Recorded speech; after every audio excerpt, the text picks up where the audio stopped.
One of the things that has always kept you and I really closely stitched together as partners is aligned values. One of the primary values is using the gifts that we've been given, any resources that we have, to have an impact on the world around us. We want to portray that to our team members. We want to create a culture that embraces that. Why we do what we do, that we really are committed to putting our money where our mouth is. That connects them with meaning and purpose. Well, what happens when you feel connected to meaning and purpose in your work? You show up excited to do your work. You're better at it. Well, when our team members are better at their job, it's a better result for our residents. One of the ways that we've done that over the last few years is to create the MorningStar Foundation. I'd love it if you talk a little bit more about how that started and why we did it. Certainly. We created the MorningStar Foundation primarily because we know that MorningStar Senior Living is designed around a greater purpose to serve others. We don't want to just look inwardly and look at our successes. We want to take those successes and give them away. We have learned long ago that love knows no bounds. Are now serving in many countries around the world where we know there's great need. One of these missions that's been near and dear to your heart has been Casa Bernabe. So it was well over a dozen years ago when a friend of mine invited me down to Nicaragua to do some service work after a hurricane destroyed the eastern side of Nicaragua.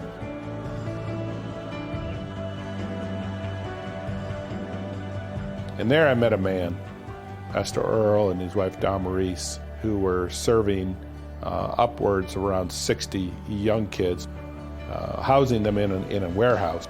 They had no funds, they had very little food to feed the kids. It was pretty much abandoned. And when you come upon a situation like that, God's going to knock on the door of your heart and say, it is time to move, to put your mission into action. And came back home, talked to a few people, and we haven't looked back. Family members have come, schools have come, men's groups, you name it, they've come down to get involved, and they have built deep relationships with these kids to enhance their lives, to build their identities back up, and great things are happening. So they have become our family now, and you don't abandon family.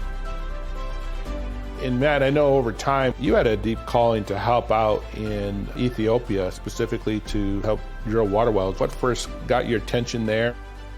There is demonstrated direct correlation between delivering clean water and then also, as importantly, education around clean water to the developing world. It combats misogyny. It helps create economy in villages that then can grow beyond villages. It puts underprivileged kids through school. It takes kids off the street and out of trafficking.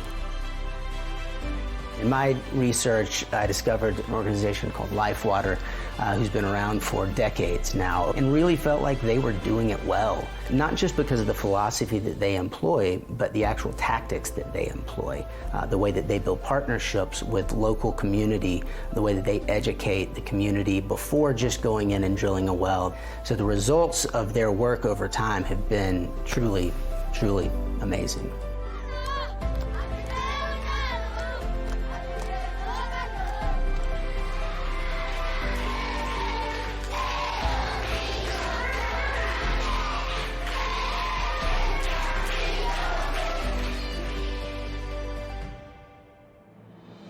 The foundation really now has become the heartbeat of our company. As long as there's poverty in this world and a homeless child, we're going to continue to serve.